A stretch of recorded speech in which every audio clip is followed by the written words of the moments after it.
nuestras exposiciones vamos a escuchar a las profesoras de nivel inicial. Vamos a empezar con una oración, ¿ya? Oremos. Padre, te damos gracias, Dios, por el tiempo que vamos a compartir, Señor, con mis colegas, profesores, profesoras, que sea un tiempo hermoso, que podamos discutir, filosofar sobre la vocación que tenemos, la carrera que tenemos, la profesión que tenemos, Señor. Te le entregamos este tiempo en tus manos, oramos en el nombre de Jesús. Amén. Amén. Ya me da permiso. ¿Me habilita para compartir pantalla, director?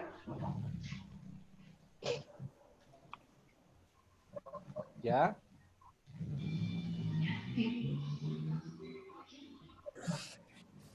Ya, un momentito. Ya está. Comienzo, profe Jiménez. Sí, profita, adelante. Buenas noches, señor director, buenas noches, colegas.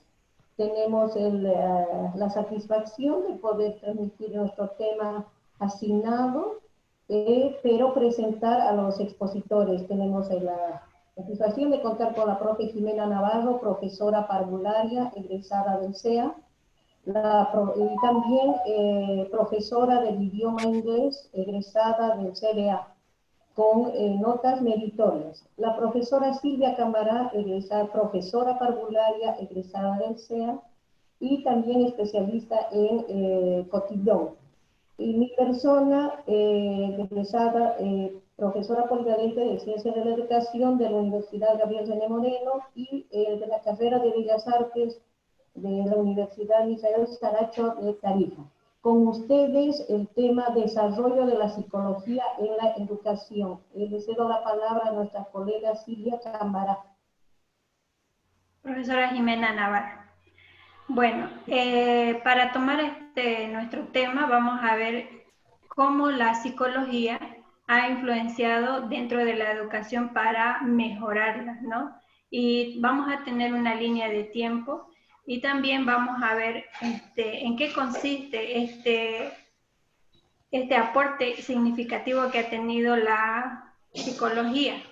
La psicología ha ampliado los horizontes del aprendizaje, buscando nuevas técnicas para mejorar el aprendizaje y también nos ha orientado para buscar y entender los fenómenos que constituyen la enseñanza-aprendizaje. Por ejemplo, cuando nos empezamos a enseñar, vemos que tenemos estos fenómenos de memoria, olvido, transferencia, estrategias y dificultades, ¿no?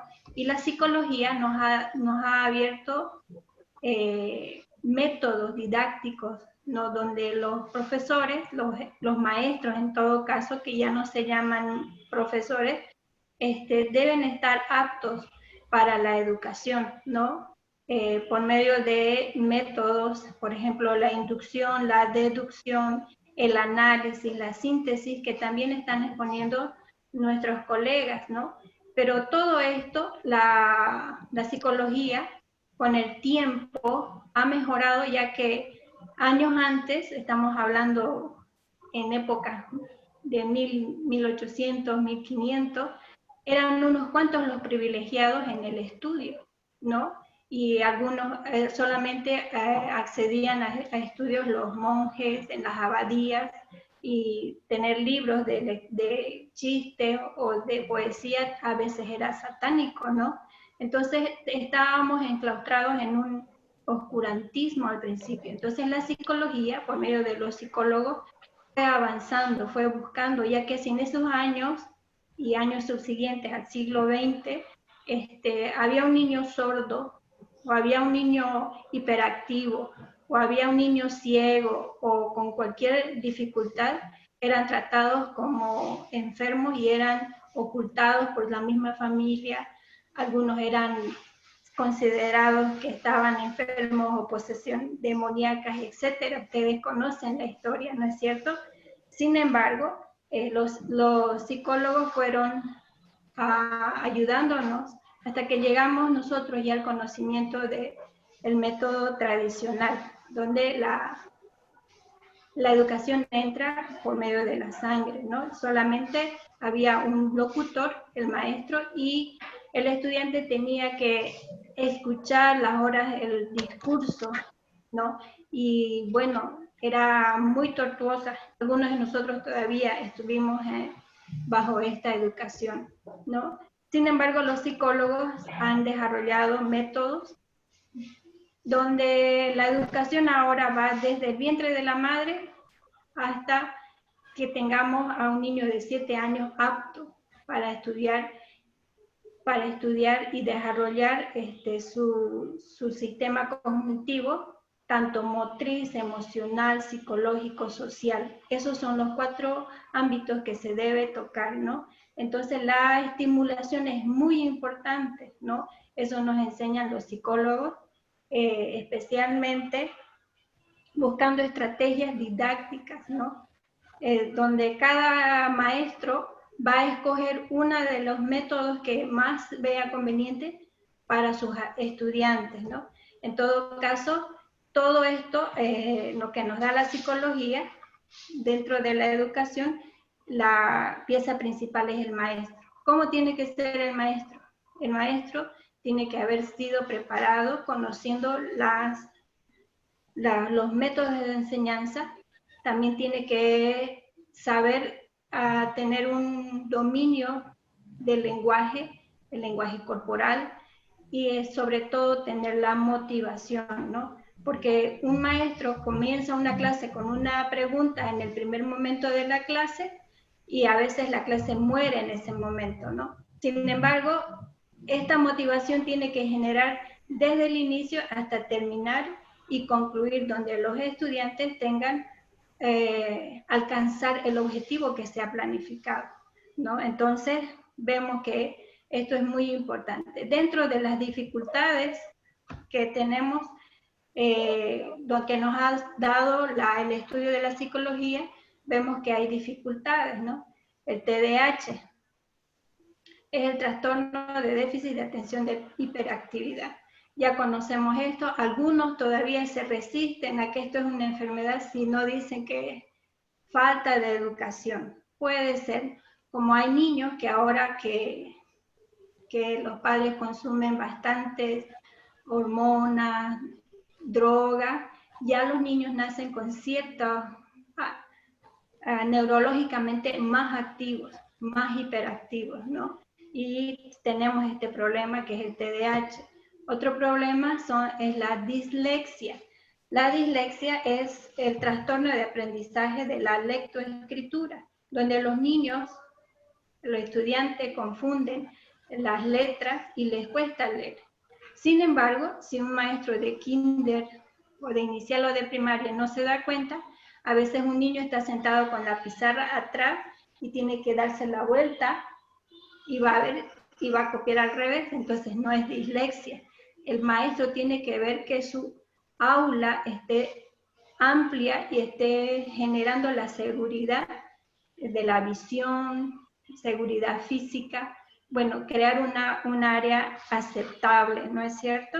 Entonces también tenemos dentro de lo que es la dislexia, tenemos la dislalia, donde el niño tiene un problema, puede ser fonético del habla, porque su motricidad de esta parte no se ha desarrollado, o simplemente porque los papás desde pequeñitos le hablan cochitas y cosas sin darle sentido a las palabras. En vez de decirle perro, dicen guau guau. No, el niño es inteligente desde el vientre de la madre y eso nos enseña la psicología, y el niño puede hablar y usted debe hablarle correctamente. Y si es fonético, tiene un problema de audición. Entonces el maestro también tiene que, si escucha, y tiene que hacerle algunos exámenes para ver si el niño es problema de audio o problema de desarrollo de su lengua, ¿no? También en este caso, si hay alguno de estos problemas, TDAH o dislalia, dislexia, Cada unidad educativa debe contar con un psicólogo para orientarnos y dar qué estrategia se puede dar para cada maestro, ¿no? También tenemos la discalculia, donde este niño o la niña tal vez no ha tenido una correcta desarrollo o estimulación de motriz gruesa, ya que tal vez no conoce su entorno en el espacio, tal vez nunca ha ido a un parque, tal vez lo tiene muy cuidado, entonces también esto ocasiona dificultad. Ella va a poder contar, o él va a poder contar 1, 2, 3, 4, 5, pero no va a poder decir el número y escribirlo. No va a haber relación, ¿no? Entonces el maestro tiene que saber por qué hay esto y qué se debe hacer en este caso cuando los niños tienen la discalculia, ¿no? Empezar con ejercicio, contar adelante, atrás, dar un paso adelante, la rayuela, muchas otras cosas que cada maestro tiene que ya prepararse, especialmente en primaria y en inicial. El autismo, podemos hablar toda la noche porque tiene varios puntos, varios niveles de autismo, desde el más severo hasta unos leves, ¿no? Donde ahora ya dentro de la educación inclusiva se puede tener a estos niños con estas dificultades dentro del aula, ¿no? Y si tienen un problema serio, se tiene que tener a una profesora integradora, ¿no? Eso es el síndrome de Down también. Hay escuelas especiales para ellos, pero ahora cada maestro, si en el colegio tenemos un niño que es ciego, pero se le ha dado toda la libertad y todo el apoyo, ¿no? Esta es la psicología. Y ahora también los maestros tenemos que tener un poco de psicopedagogía para estudiar. Enseguida tenemos la línea del tiempo en la historia de los psicólogos, cómo han influido en la educación. La profesora Silvia Cámbara continúa. Buenas noches, director. Buenas noches, colega. Voy a dar un pequeño resumen de lo que es la historia de la psicología educativa a lo largo del tiempo, ¿no? O podríamos decir en la línea del tiempo. La psicología educativa viene desde el siglo V antes de Cristo, ¿no? Empezaremos hablando por Aristóteles. Para Aristóteles, la educación era infinita. Más concretamente, él decía que la educación nunca termina, ya que es un proceso, dice, de perfección y por tanto ese proceso jamás termina. Él también dice que la persona nunca termina de aprender hasta cuando se muere, ¿no? Es por eso que Aristóteles y Platón en aquel tiempo entraron, dice, en una discusión buscando términos o definiciones adecuadas a unos contenidos que ellos planteaban. Uno de ellos era el desarrollo de las habilidades psicomotoras, otro eran los fines de la educación, formación del carácter y la relación entre profesor y alumno, ¿no? Ya que en ese tiempo los niños no podían ir al colegio, eran las personas adultas, los varones los que iban a la escuela, ¿no? Como se dice. A continuación, el siguiente personaje también filósofo, William James. El siguiente,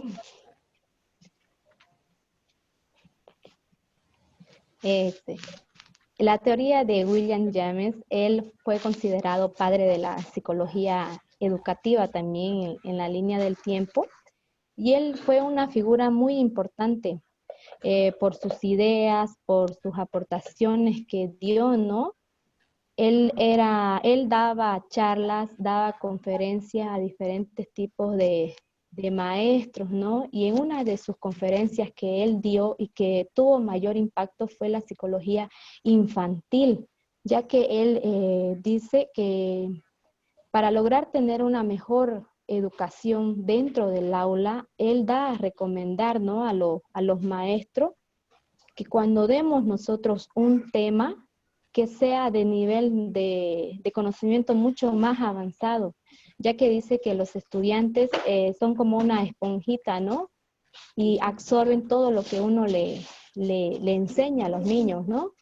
En eso estaba basada su teoría en la educación de William James. A continuación, el siguiente personaje filósofo también, John Dewey. Él también fue considerado padre de la psicología educativa a lo largo de este tiempo, ¿no? Él fue el primero que fundó, dice, el laboratorio psicológico educativo. Su principal argumento para él fue que los niños aprendan, dice, aprendan mejor mediante la acción, mediante el hacer, ¿no? Que el niño realice, dice, ¿no? Considera de gran importancia que la educación sea integrada, que el niño logre adaptarse a un ambiente, al mundo que lo rodea. Él nos dice de que no solamente tenían que aprender las cosas de la escuela, ellos tenían que aprender a hacer otro tipo de oficio para lograr defenderse en un mundo exterior. Y él habla y dice de que la persona, una vez convirtiéndose en un personaje más actual, capacitado, ya no vendría a ser un problema para la sociedad, sino vendría a ser la solución, ¿no? Otro personaje importante en esta línea del tiempo fue Jean Piaget. Jean Piaget, ahí está. Jean Piaget nos habla acerca de, en el tema de la educación, él se basa en las etapas que pasan los niños, ¿no? Como nos decía la profesora Jimena, que un niño bien desarrollado, que tenga una buena capacidad cognitiva, se basa desde la concepción, desde cuando está en el vientre de la madre. El niño, si llega a tener una buena relación entre la mamá y el papá y todos en la familia, ese niño llega a tener una mejor capacidad cognitiva, ¿no? Esto implica en tener un mejor lenguaje, una mejor memoria, un mejor razonamiento, dice, ¿no? Ya que el niño es un procesador de estímulos y eso hace que determine su comportamiento a lo largo de todo el proceso de aprendizaje dentro de la escuela, ¿no? Y él habla acerca también de que el niño tiene que explorar, tiene que tocar para lograr aprender, ¿no? Otro personaje importante fue Lev Vygotsky. Lev Vygotsky, él sostiene, a Lev Vygotsky, profe Jimena.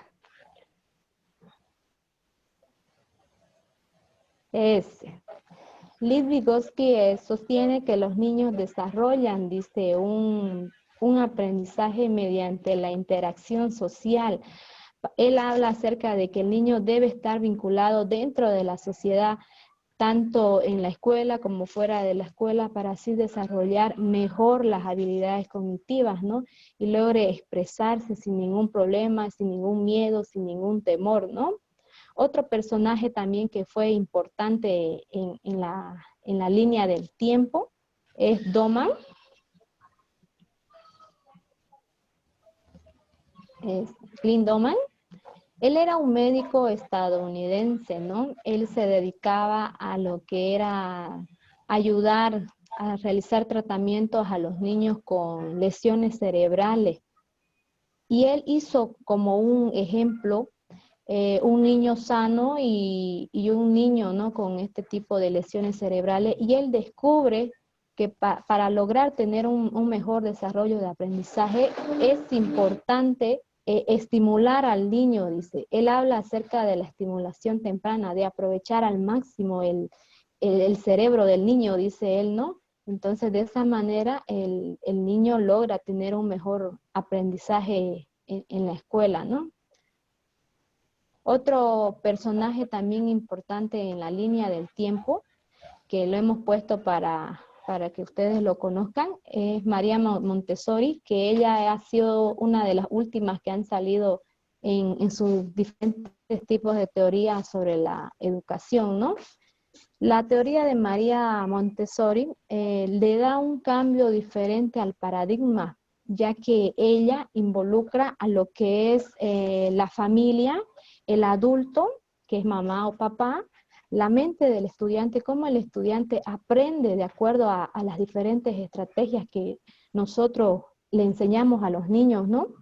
El ambiente, el lugar, el curso, cómo está preparado para que logre aprender este niño, ¿no? Y los periodos sensibles, también habla ella, el tiempo del cual el niño va a aprender, ya que esta teoría de María Montessori sostiene que el niño necesita, dice, estímulo y libertad para aprender.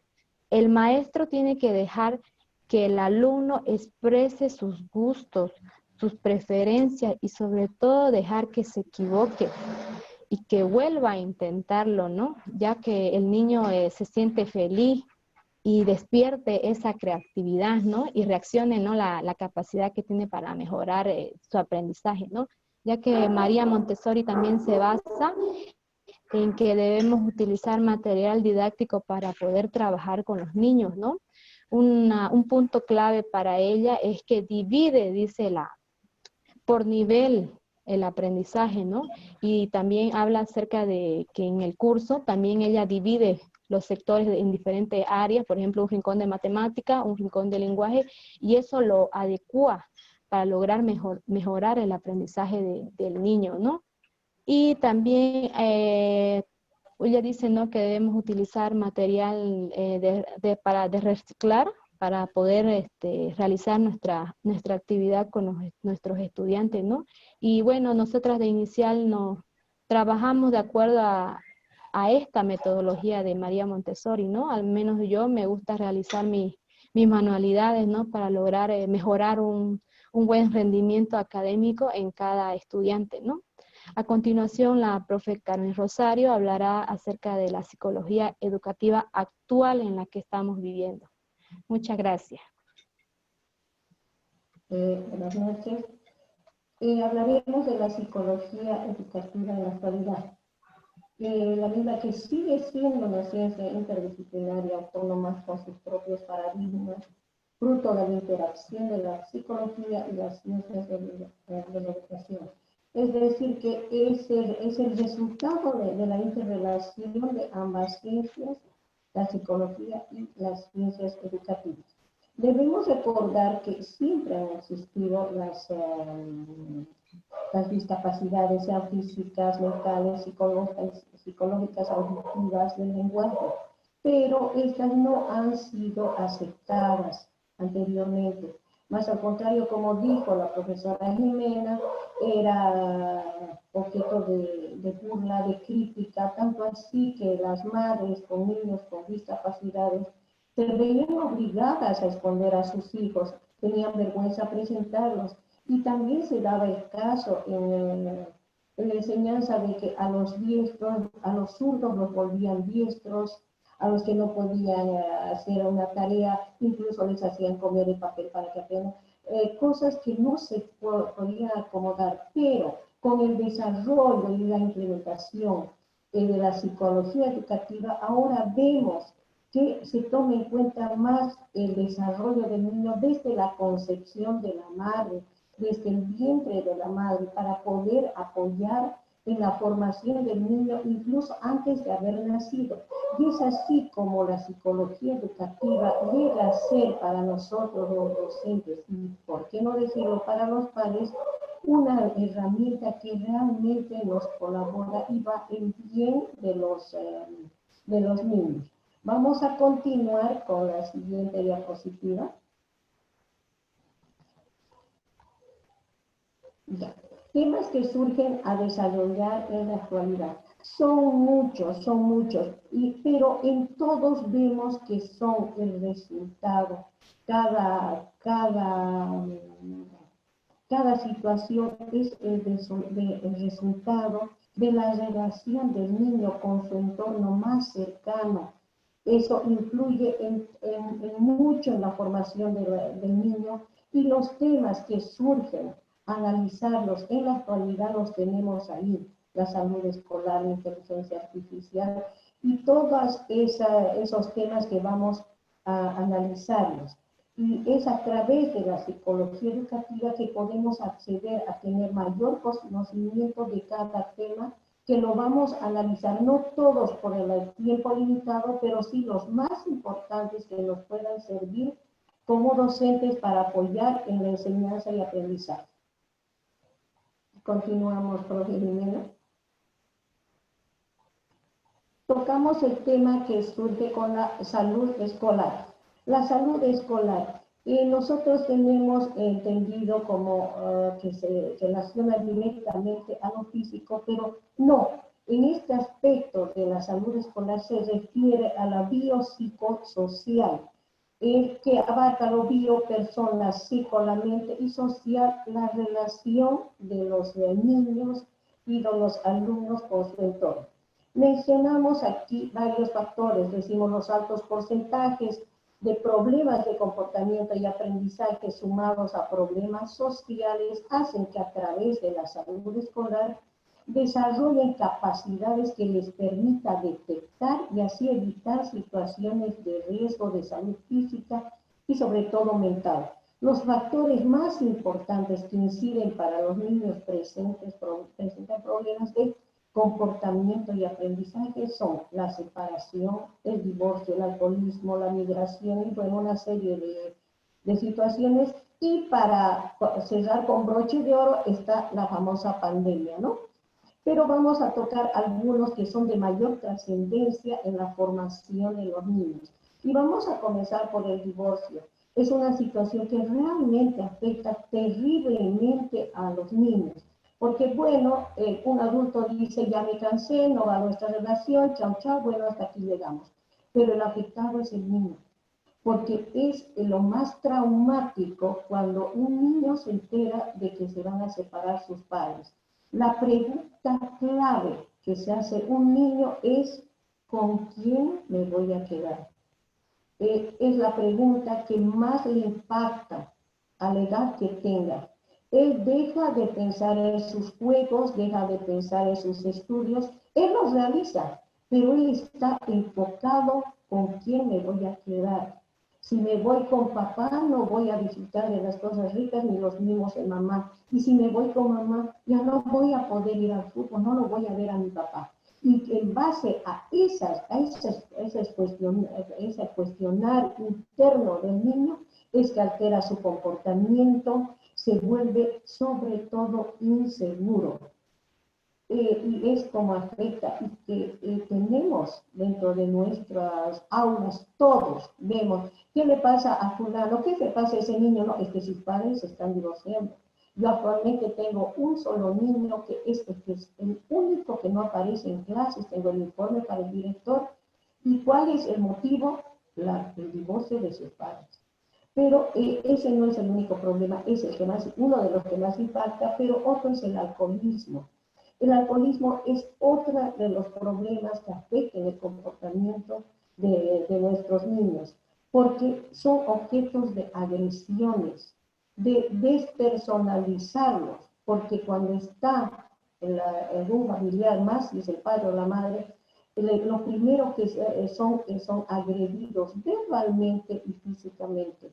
Y eso les impacta tanto a los niños porque llegan a tener una rabia contenida. Ellos quieren llamar la atención a sus padres, pero no pueden porque es su padre.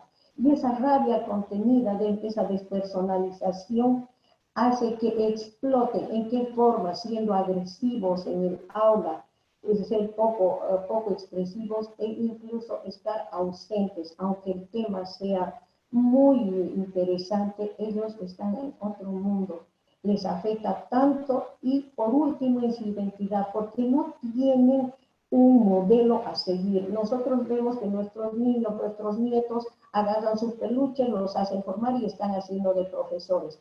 Pero en este caso, los niños que están pasando por esta situación no tienen ese modelo a seguir.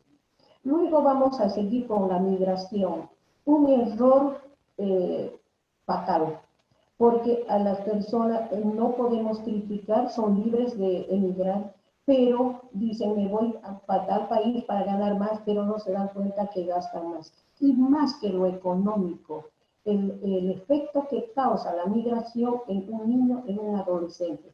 porque se habla mucho de la pérdida de valores, pero vaya la oportunidad que los valores no se pierden, los valores se cambian. Y en este caso es un cambio de valor terrible, porque el niño ya no tiene ese valor moral al apego de la madre, sino al apego económico. Para él, la migración ha sido una situación favorable porque tiene sus 100 dólares, que todos sabemos que les mandaban los papás a los niños. Y les afecta porque llegan a tener ese empoderamiento económico que son capaces de hacer lo que quieren y lo que no deben. En otros aspectos, en otras situaciones ya también se hacen cargo los abuelos, los tíos, que nunca entregan ese monto a los niños. Ellos lo administran, se lo gastan, pero de una u otra manera es afectado el niño y el adolescente. ¿Y qué es lo que pasa? Que ese padre o madre regresa de Europa o de donde ha migrado, ¿y qué es lo que le dice el niño? Unos días está bien, después le dice, ¿y cuándo vas a volver a viajar? O sea que es el efecto que le causa en ese niño es terrible y también se manifiesta en su comportamiento, en su aprendizaje y el nivel de aprendizaje por supuesto que baja. Para terminar este punto vamos a tocar la pandemia. Muchos predicen qué es lo que va a suceder, pero nosotros ya estamos viendo. La primera manifestación es el temor. ¿Temor a qué? No salgas porque tienes que ponerte barbijo. No juegues con fulano porque su papá está infectado. Estamos ya teniendo niños temerosos y otro aspecto que incluso se está manifestando en nosotros es la negación a la realidad, el que no estamos pudiendo asimilar la realidad que estamos viviendo. Que esperemos que Dios tenga misericordia y salgamos de esto, pero sí aceptar bien el impacto y también de influir en el rendimiento de nuestros estudiantes. Y es ahí donde entra la psicología educativa para apoyar, para manejar, pero luego vamos a hablar de cómo podemos hacerlo. Pasamos en inteligencia artificial. Profe Carmencita, se va a acabar el tiempo. Sí, ya, me apuro. En la inteligencia artificial tenemos el término de nativos digitales. Nativos digitales porque los niños nacen con la tecnología en sus manos y hacen mal uso de ella. ¿Dónde entran en la psicología? Y nosotros entramos en canalizar el buen uso de la tecnología porque estamos enfrentándonos a situaciones que esto no va a quedar ahí donde estamos. Nos viene la robótica, nos viene otras cosas más adelante. Estamos enfrentando el 5G que decían que es bueno, que es malo, pero en concreto el buen uso sí es bien canalizado, sí es positivo, porque el 5G se ha demostrado a través de Elon Musk, que es casi está a nivel de un auto eléctrico, y que está utilizando la tecnología en el Alzheimer. Pasamos a la otra diapositiva, por favor, que es el bullying. 30 segundos. Ya. El bullying lo hemos puesto porque este es una situación de ida y vuelta. Es tan impactado el agresor como la víctima. Y en esto sí tenemos que trabajar mucho porque hay características